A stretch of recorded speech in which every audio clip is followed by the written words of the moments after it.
आगे बढ़ते हैं। आज ऑपरेशन सिंदूर पर तो चर्चा शुरू हो गई संसद में, लेकिन संसद और संसद से सीधे पटना और पटना से सुप्रीम कोर्ट, तीन मुद्दे कॉमन भी थे। वो मुद्दा था एसआईआर का। सुप्रीम कोर्ट में बिहार में मतदाता सूची के विशेष गहन पुनरीक्षण यानी कि एसआईआर को चुनौती देने वाली याचिकाओं पर आज सुनवाई हुई।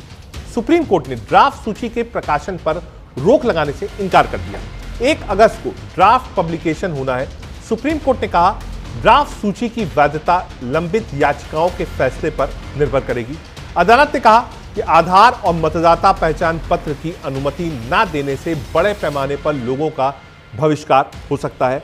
बिहार मतदाता सूची मामले में सुनवाई के दौरान निर्वाचन आयोग ने कहा हमें राशन कार्ड को स्वीकार करने में दिक्कत है, लेकिन जहां तक वोटर आई कार्ड की बात है तो फॉर्म पर पहले से ही प्रिंट है, आधार नंबर वोटर को भरना है। लेकिन कोर्ट का आदेश है कि आधार नागरिकता की पहचान का दस्तावेज नहीं माना जाएगा। इस मुद्दे पर अदालत मंगलवार को एक बार फिर सुनवाई करेगी। गौरतलब है कि बिहार विधानसभा चुनाव से पहले मतदाता सूची के विशेष गहन पुनरीक्षण के प्रोसेस ने राजनीतिक और कानूनी बहस छेड़ दी है। विपक्ष का आरोप है इससे कई वैध मतदाताओं का वोट देने के अधिकार से वंचित किया जा रहा है।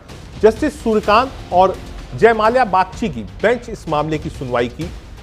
याचिकाकर्ताओं ने मतदाता सूची संशोधन को समय और वैधता पर सवाल उठाया है। बताते चले कि बिहार में एसआईआर को लेकर सुप्रीम कोर्ट में विपक्ष की 9 राजनीतिक पार्टियों ने याचिका दाखिल की थी। कांग्रेस के केसी वेणुगोपाल, एनसीपी की सुप्रिया सुले, सीपीआई के डी राजा, डीएमके के हरिंदर मलिक, समाजवादी पार्टी से शिवसेना यूबीटी के अरविंदर सावंत, जेएमएम के सरफराज अहमद और सीपीआई एमएल के दीपांकर भट्टाचार्य ने ये याचिका दी। एक बार आपको सुनाते हैं क्या कुछ कहना है गिरिराज सिंह और तेजस्वी यादव का इस पूरे मुद्दे पर। मैं समझता हूं कि विपक्ष जानता है कि चुनाव आयोग एक संवैधानिक संगठन है जो सरकार पक्ष और विपक्ष से अलग है।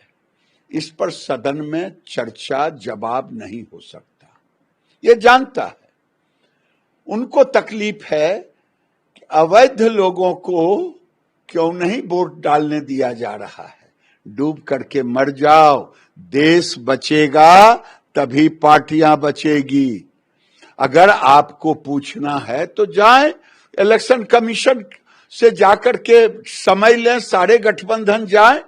सदन के अंदर इलेक्शन कमीशन पर चर्चा सरकार नहीं कर सकती, ये वो जानते हैं। फिर भी उनको बताना है कि मैं तेरे लिए हूं।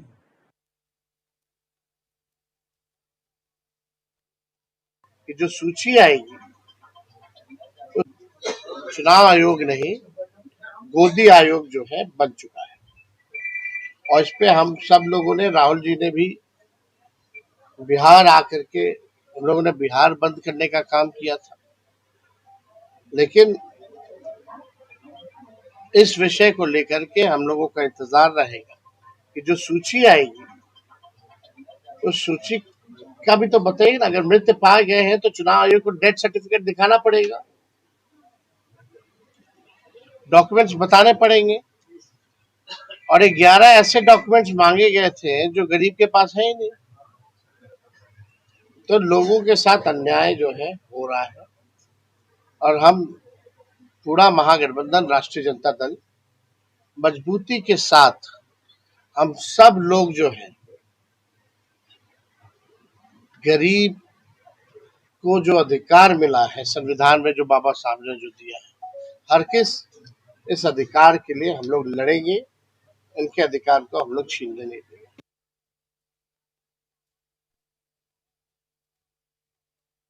इससे शर्मनाक स्थिति, दुर्भाग्यपूर्ण स्थिति कुछ हो ही नहीं सकती लोकतंत्र के लिए। एसआईआर के नाम पर क्या क्या हो रहा है तो देखना चाहिए चुनाव आयोग को, केंद्र सरकार को। निवास प्रमाण पत्र, आवासीय प्रमाण पत्र में कुत्ता बाबू पिता का नाम, डॉग बाबू पिता का नाम कुत्ता बाबू, माँ का नाम कुटिया। ये हो क्या रहा है बिहार में? तो हंसी का पात्र बिहार बन गया। इस सरकार में बैठे लोग, अधिकारी पदाधिकारी किस तरह से काम कर रहे हैं इससे शर्मनाक स्थिति कभी बिहार में नहीं हुई थी जो आज स्थिति हो गई है।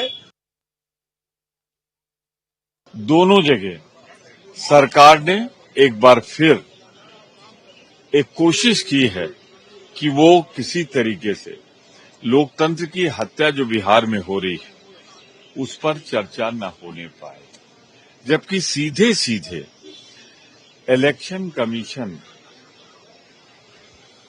कानून मंत्रालय, विधि मंत्रालय ही इशू करता है उनके लेटर ऑफ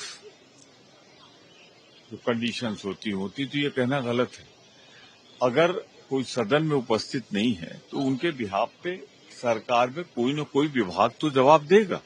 इस पर सरकार का तरफ से जवाब आना चाहिए, क्योंकि एक साधारण विषय नहीं, ये लोकतंत्र की हत्या का सवाल है जो SIR हो रहा है।